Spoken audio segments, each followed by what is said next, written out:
Bonjour, j'ai la quarantaine, je suis une femme au foyer travaillant. Depuis que je suis revenue d'étudier à l'étranger, je travaille dans l'entreprise de mon père. Mon histoire concerne le moment où j'avais la trentaine, après mon retour d'études à l'étranger. Depuis mon enfance, j'ai consacré beaucoup de temps à l'étude et j'ai été très curieuse du monde. Heureusement, j'étais la seule fille d'une famille aisée. La famille de mes parents dirigeait une grande usine depuis des générations. Lorsque mon père a pris la relève, l'entreprise s'est encore développée. Le mot d'ordre de mes parents était l'humilité et la frugalité, et ils vivaient en restant fidèles à leurs principes, mais ils ne mégotaient pas sur mon éducation. Grâce à cela, j'ai pu partir longuement étudier à l'étranger dès que j'ai obtenu mon diplôme de l'université et je suis rentrée après avoir étudié et voyagé autant que je le souhaitais. J'ai obtenu un doctorat en administration des affaires en Angleterre. Après avoir bâti ma carrière dans plusieurs domaines spécialisés, je suis rentrée chez moi à la fin de la trentaine. Les gens autour de moi m'ont félicité, en disant que ce serait bien d'avoir une fille qui pourrait reprendre l'entreprise de mon père. Mon père, qui était introverti, semblait également penser qu'il pouvait compter sur moi. Mon père avait quelques inquiétudes, qui étaient sa santé et mon âge.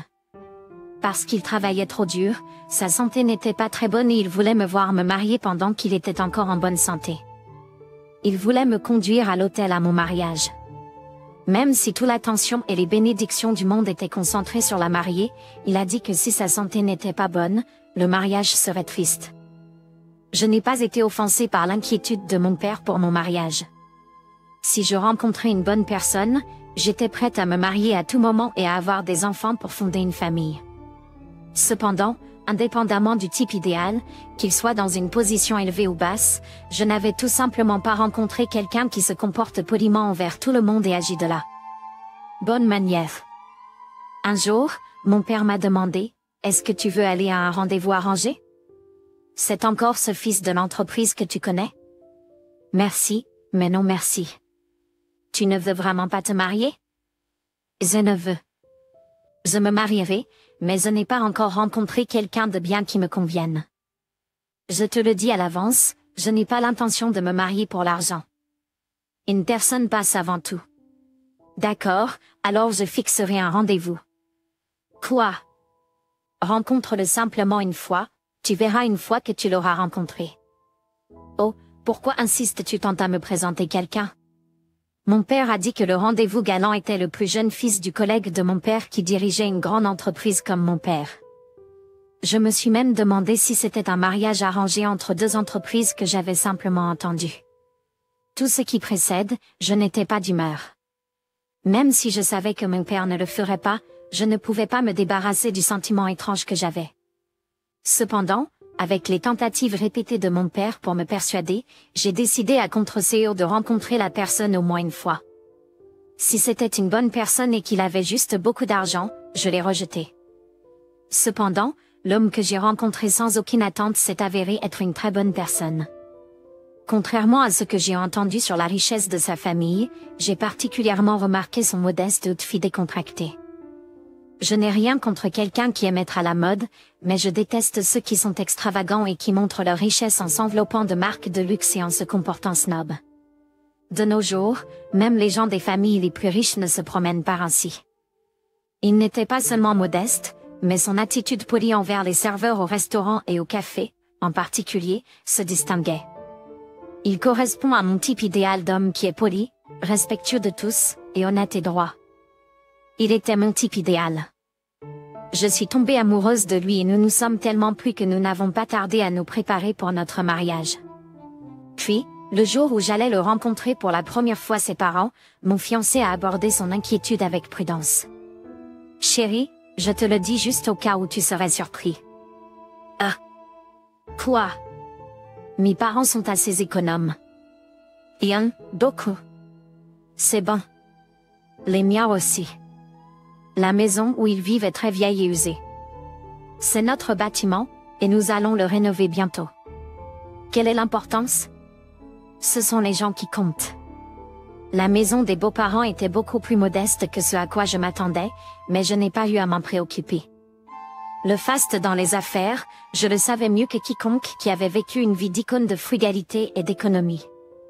C'étaient mes parents. Encore une fois, mes parents et mes futurs parents étaient un très bon match. Ils étaient très similaires sous tous les aspects de leur voyage dans la vie, de leurs valeurs et de leurs attitudes. Était-ce à cause de cela? Peu importe qui de la famille s'asseyait en premier, nous avons décidé d'organiser un mariage simple, évitant les grosses pompes et formalités. C'était à l'époque où les petits mariages sont devenus une tendance, semblable à certains couples de célébrités, nous avons donc facilement accepté.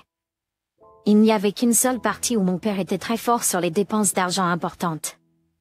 Mon père a insisté sur le fait qu'il achèterait notre nouvelle maison de mariée. Il avait repéré un nouveau condo de luxe en ville. Cela coûtait plus de 3 millions de dollars. Je ne voulais pas qu'il s'inquiète de l'argent, car je savais qu'il en avait la capacité. Je lui ai dit, « Père, je ne dis pas que vous n'en avez pas la capacité maintenant. Ce n'est pas à votre image. Ce n'est pas comme vous qui avez vécu modestement toute votre vie. » Donc, je me suis inquiétée de son changement soudain. Je lui ai demandé, « Est-ce qu'il y a un problème de santé quelque part ?» Mon père a hésité pendant un moment et me l'a dit. Bientôt, je n'ai pas eu d'autre choix que d'accepter le cadeau de mon père. Je le fais parce que je suis désolée pour toi. Je suis désolée pour toi qui n'as pas pu en profiter correctement parce que tes parents étaient frugaux. Il a répondu, « Pourquoi continues-tu à dire cela? Il n'y a rien que vous n'ayez pas apprécié. Est-ce que tu es allé à l'université avec ton propre argent? Ce pays t'a-t-il envoyé étudier à l'étranger? C'était grâce à l'argent de maman et papa. Je t'en suis également reconnaissant. » J'ai répondu, « J'en ai assez. » Mais ce n'est pas ainsi que les parents le ressentent. Il a dit, « Papa. C'est un cadeau d'un père à sa fille qui se marie. Ne dis rien et accepte-le simplement. » Au final, mon père a acheté notre nouvelle maison pour notre mariage. Le condo de luxe, qui coûtait plus de 3 millions de dollars, il l'a acheté au nom de mon mari et moi. Mes futurs beaux-parents étaient réticents, disant que la maison des jeunes mariés devait être fournie du côté du marié. Mais ils n'ont pas essayé de rejeter l'offre de mon père. Ils géraient tous les deux une grande entreprise et ils savaient que ce serait fatigant de s'opposer à des hommes d'affaires têtus. Je l'ai aussi pensé, du moins à ce moment-là. Avec notre mariage imminent, mon père s'est effondré alors que je remarquais des signes anormaux chez mes futurs beaux-parents. J'ai suggéré que nous devrions reporter notre mariage jusqu'à ce que mon père se rétablisse. Cependant, mon fiancé et sa famille ont dit que nous devrions nous dépêcher parce que nous ne savions pas quand mon père pourrait mourir. C'était logique. C'était courant pour les gens de se précipiter dans le mariage pour montrer le mariage à l'aîné qui était en mauvaise santé. Le problème était que mon père n'avait pas une maladie grave, mais c'était simplement dû à la surcharge de travail qu'il avait perdu connaissance. Donc, je persuadai mon fiancé qu'il serait préférable de reporter le mariage après que mon père ait retrouvé la santé et que les deux familles soient présentes. En raison de mon intense supplication, le mariage a été reporté. Il était prévu environ 6 mois plus tard, afin de trouver une bonne date et de trouver une autre salle de réception. Comme mon mariage a été reporté, je pensais que les signes anormaux de ma belle famille avaient disparu. Cependant, lorsque mon père a payé le solde final pour le nouveau condo, un autre signe avant-coureur est apparu. Nous n'avions même pas encore eu la cérémonie de mariage, et un endroit où les propriétaires n'avaient même pas encore emménagé, payé par mon père. La famille de mon fiancé a emménagé et a commencé à y vivre. Comme nous n'avions aucun accord préalable sur un arrangement de vie avec sa famille, je lui ai demandé des explications. Que se passe-t-il? Pourquoi sont-ils venus habiter dans notre maison alors qu'ils ont leur propre logement? Puis, mon futur mari a dit très calmement, sans changer d'expression, leurs bâtiments vont être rénovés, alors ils resteront temporairement, juste pour un court moment. Alors, ce serait plus confortable pour eux de rester à l'hôtel, non? Tu sais, ma mère et mon père, ils sont radins. L'argent sortant de ma poche ou de la tienne, ils ne se sentiront pas très à l'aise. Mais tu ne peux pas faire ça. C'est notre nouvelle maison de noces et comment peuvent-ils y vivre en premier quand nous n'avons même pas encore emménagé? Que veux-tu dire, ils y vivent? Ils y seront pour seulement 1 mois, c'est tout. Vraiment, juste pour 1 mois jusqu'à ce que la rénovation soit terminée. Pendant que je discutais avec mon fiancé, je m'assurais qu'il promettait que ses parents y vivraient pendant 1 mois pendant que leur bâtiment était en cours de rénovation. J'ai également obtenu une promesse de ses parents qu'ils vivraient là-bas pendant un mois pendant que leur bâtiment était en rénovation. Cependant, 2 mois et 3 mois s'étaient déjà écoulés, mais ils ne montraient aucun signe de déménagement de notre maison. Il m'a semblé qu'ils allaient simplement y vivre pour toujours. Entre-temps, les frais de copropriété et les factures d'électricité étaient prélevés sur mon compte bancaire. J'ai commencé à m'inquiéter de ce que je devais faire à propos de mes beaux-parents potentiels. Je devais penser à mon père avant de penser à rompre mes fiançailles. Je devais trouver une solution par moi-même. Pour trouver une solution, je me suis rendue chez l'immeuble de mes beaux-parents qui était en rénovation pour savoir ce qui prenait autant de temps. J'allais essayer de trouver une solution en les aidant. Cependant, j'ai été choquée de découvrir la vérité. L'immeuble qui devait être rénové n'était pas au nom de mes beaux-parents. Le propriétaire de l'immeuble était quelqu'un que je n'avais jamais rencontré. Dans l'immeuble où il vivait, il y avait un nouveau locataire qui y vivait. En fait, mes beaux-parents n'avaient pas pu payer le loyer et avaient utilisé leur argent de caution et avaient été expulsés. J'étais tellement confus. La personne qui dirigeait une grande entreprise n'avait pas l'argent de loyer et avait été expulsée. Quelque chose ne va pas dans ce mariage. Étant si confus, j'ai avoué mon secret à mon ami le plus proche. Ensuite, mon ami m'a dit quelque chose. Eh bien, ne sois pas surpris et écoute attentivement. Je suis déjà assez surpris de ce que j'ai découvert aujourd'hui. Comment puis-je être plus choqué? Elle n'a rien dit, alors je l'ai pressée. Qu'est-ce que c'est? Dis-le-moi. C'est à propos de ton futur beau-père. C'est un peu étrange. Nos parents ont quelques connexions avec l'entreprise de tes parents, juste un peu. Quoi qu'il en soit, je pense que le PDG de cette entreprise est le père de ton fiancé. Le père de ton fiancé n'est pas la même personne. Pourquoi me dis-tu ça seulement maintenant? Je ne l'ai découvert que depuis quelques jours. Ce n'est pas certain non plus. Cependant, le nom du président de cette entreprise et le nom sur ton invitation de mariage sont les mêmes. Mais le visage du PDG de cette entreprise est différent de mon souvenir. Dans tous les autres cas, tu dois avoir dû te tromper et l'ignorer. Mais maintenant, j'ai commencé à avoir des doutes sur mes beaux-parents. J'étais encore plus confus, alors je suis sorti pour le confirmer.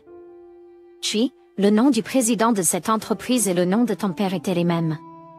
Cependant, ce sont 2 personnes complètement différentes. C'était encore plus choquant que mon beau-père potentiel avait récemment changé son nom. C'était juste après que mon père ait fait leur connaissance, pendant la période où ils ont suggéré un rendez-vous aveugle à mon père. Ils ne dirigeaient pas une grande entreprise ou quoi que ce soit, mais ils se sont fait passer pour ce qu'ils n'étaient pas et ont délibérément approché mon père. Ils n'étaient rien d'autre que des fraudeurs. Toute la famille a conspiré dans cette fraude. Le seul but était évidemment l'argent de ma famille. J'ai décidé de rompre les fiançailles et de déposer une plainte pénale. J'ai caché mon intention et j'ai commencé à rassembler les preuves une par une. Cela n'a pas pris longtemps pour rassembler toutes les preuves, et je suis allé à la maison où ils avaient enfreint les lieux. Ils semblaient anxieux en raison de mon attitude distante. Je crois qu'ils avaient peur que le mariage ne soit annulé. La femme que je considérais comme ma future belle-mère a montré son esprit malveillant ouvertement. Est-ce qu'il y a quelque chose qui ne va pas chez toi? Oh, tu peux aussi le dire?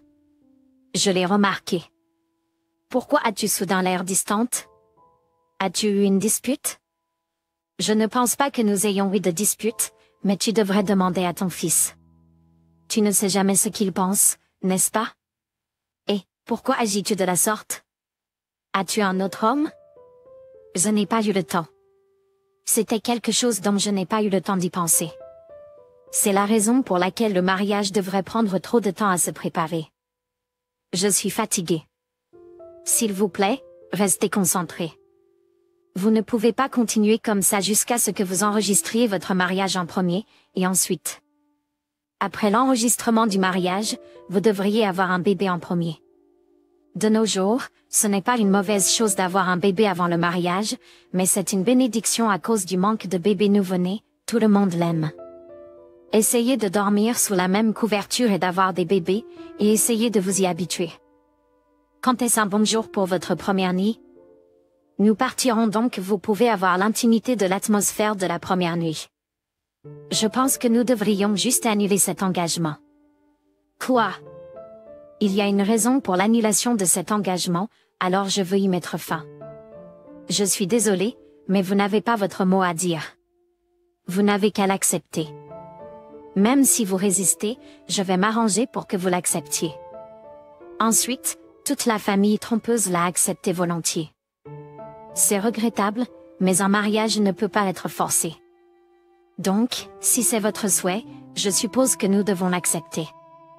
Résolvons-le maintenant. Ensuite, je l'ai vu clairement. Ceux qui ont triché regrettaient secrètement l'annulation de notre mariage. Je les ai malgré tout laissés continuer à vivre dans mon condo. Bien sûr, il y avait un plan. Quelques jours plus tard, ils devaient avoir fini de comploter et ont expressément exigé de l'argent. Je demandais la moitié du condo qui était en non-joie. Puisque la raison de l'annulation de la fiançaille m'incombait, ils ont demandé une indemnisation pour leur souffrance mentale et leur réputation. Je suis partie à l'intérieur. Est-ce que les fraudeurs ont une réputation dans la communauté? Ils ajoutaient simplement plus de chefs d'accusation criminels à leurs actes frauduleux, en plus de ce que je prévoyais de leur infliger comme punition. Que ferons-nous si je refuse? Nous l'obtiendrons. Donc, comment?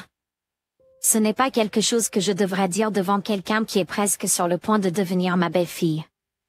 Mais lors de la réalisation de grandes affaires, nous faisons connaissance avec tout type de personnes. Parmi eux, nous connaissons quelqu'un qui peut être assez fort. Vous parlez de certains individus comme des voyous? Si vous voulez leur donner un nom, ils pourraient être appelés comme ça. Pour résumer, si je ne paie pas la moitié de la part du condo, vous ferez appel aux voyous pour l'obtenir. C'est ça. Ne le prenez pas à la légère. Nous sommes sérieux. Si vous ne le faites pas, nous pourrions obtenir quelqu'un de pire que les voyous pour s'occuper de vous sans laisser de traces. J'ai crié de joie à l'intérieur, mais à l'extérieur, j'ai fait semblant d'avoir peur et je suis partie en courant, en menaçant d'extorsion. Bien sûr, je n'ai pas remis la moitié de la part, et je n'ai pas été pris en train de préparer une déclaration criminelle. Je suis juste partie en voyage à l'étranger que j'avais prévu. À ce moment-là, mon père avait investi au Vietnam, et j'étais censée gérer l'usine pour lui. Il avait besoin de quelqu'un pour installer l'usine et la gérer jusqu'à ce qu'elle soit stabilisée, et comme j'avais de l'expérience à l'étranger, j'étais le meilleur pour le poste. Je devais être au Vietnam pendant 3 ans. Entre-temps, ces fraudeurs ont continué à vivre dans mon appartement. Comme ils ont dû l'apprécier de vivre là-bas. Même si je n'ai pas remis la moitié de la part de la copropriété, le montant était de 1,75 million de dollars, et la copropriété a beaucoup augmenté. Cependant, comme prévu, leur cupidité ne s'est pas arrêtée à 1,75 million de dollars. Pendant que j'étais au Vietnam, ils m'ont souvent appelé, me menaçant et exigeant leur moitié. J'ai répondu à tous leurs appels fidèlement.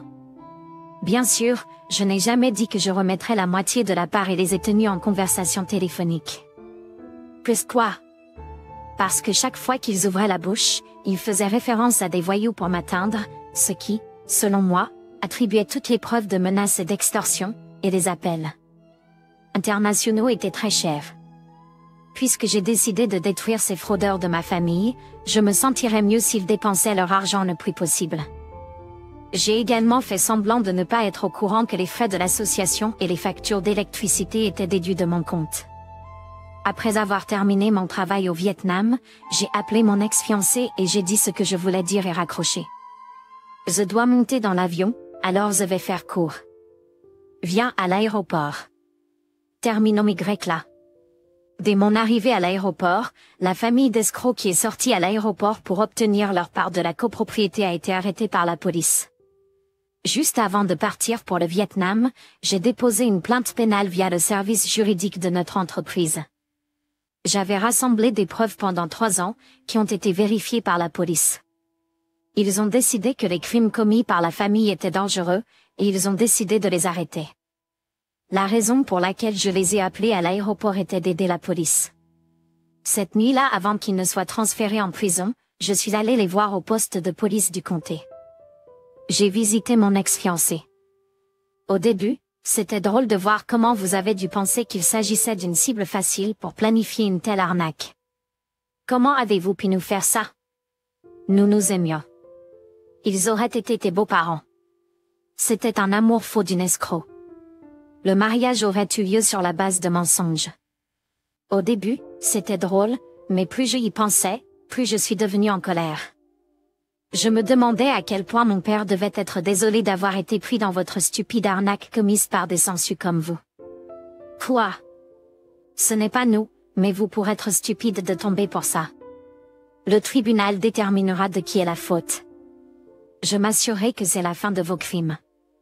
Vous vivrez sans abri, englouti par la dette et les intérêts pour toujours.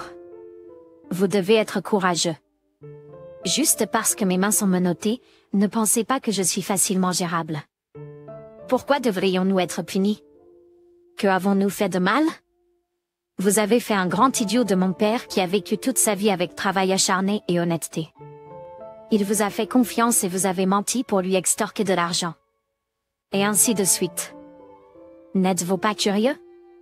Le reste devrait être discuté avec mes avocats. Si vous voulez de la nourriture décente, parlez-en à mon avocat.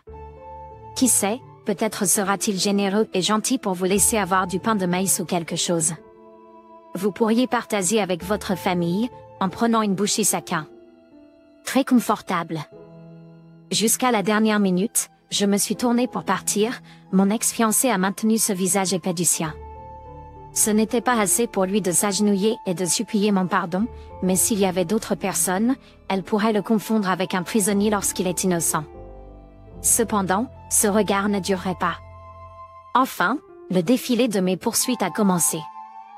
Lorsqu'il a été jugé que les menaces proférées par ces escrocs de la famille ont été reconnues coupables, elles n'ont pas seulement été condamnées à une amende, mais également à des poursuites pour les gains illicites de leur fraude et le vol d'identité dans le but de commettre un mariage frauduleux.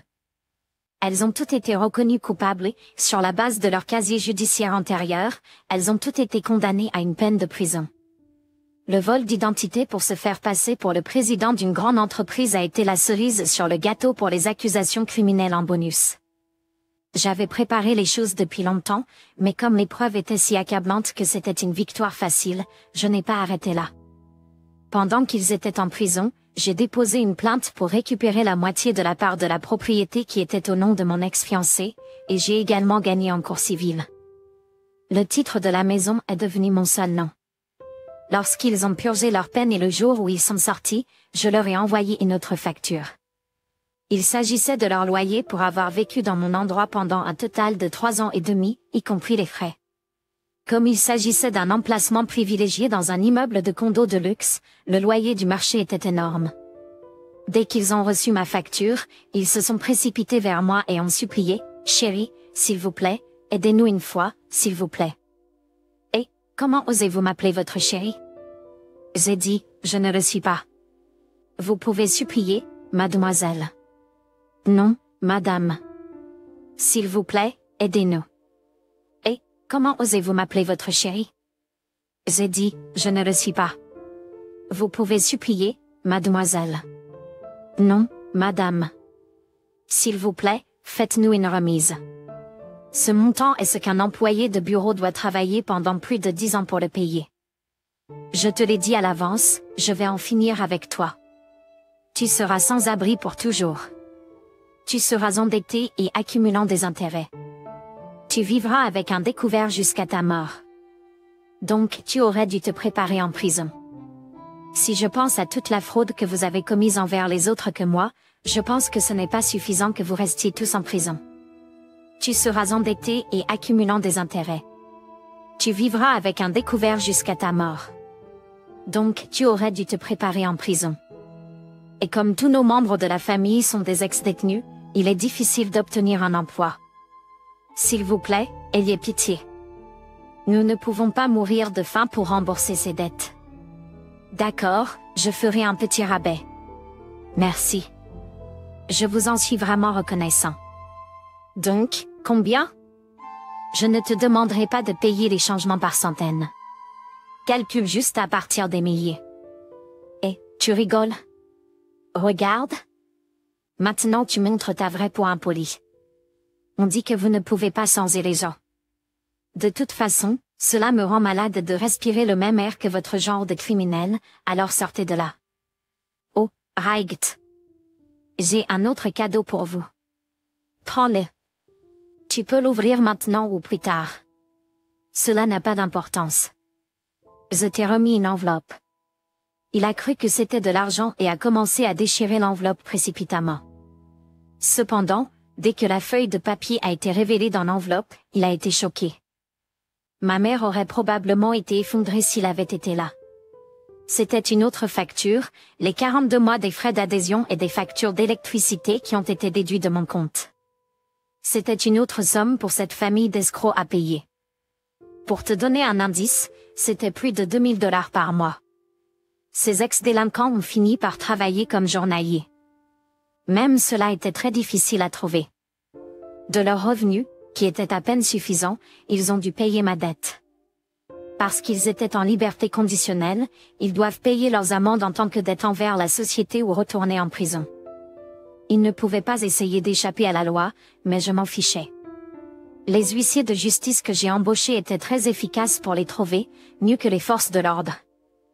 Jusqu'à ce jour, les intérêts sont ajoutés à leurs dettes. Je me suis mariée avec un homme et j'ai commencé une famille heureuse. Mon mari est une bonne personne en termes de sa personnalité et de ses capacités en tant que compagnon de ma vie entière.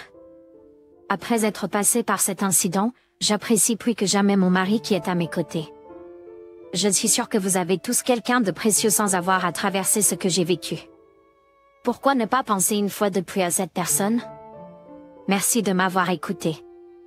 Passez une bonne journée. S'il vous plaît, encouragez-moi et écrivez vos commentaires de sagesse dans la section des commentaires. Appuyez sur like et s'abonner est d'une grande aide pour moi.